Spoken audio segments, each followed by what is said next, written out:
যদি শ্বশুর একটা ঘড়ি দেয়, চুমা খাইয়া হাতে লাগায় নিয়ে আসবা। যদি একজোড়া জুতা দেয়, 14 গোষ্ঠীর কপাল মনে করে নিয়ে আসবা। শেরওয়ানে দিল, আলহামদুলিল্লাহ বলে গায়ে দিয়ে নিয়ে আসবা। তোমার তো তৃপ্তি হওয়া উচিত।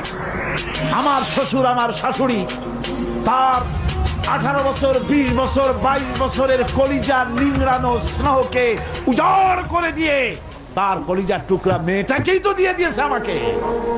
এর থেকে টেলিভিশন বেশি, রেডিও বেশি, গাড়ি বেশি, বাড়ি বেশি?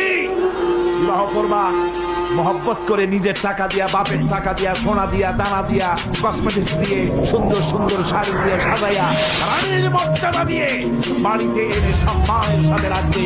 জীবনে খোটা দিবা না।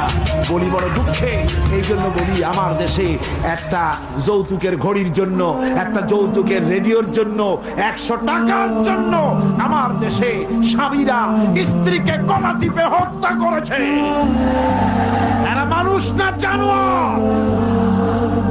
সুতরাং যুবকেরা, বীর চট্টলার, বীর মুজাহিদ, তরুণ যুবক, তোমরা যারা বিয়ে করনি, ওয়াদা করো যৌতুক ছাড়াই বিবাহ করবে। কারা হাত উঁচু করে দেখো।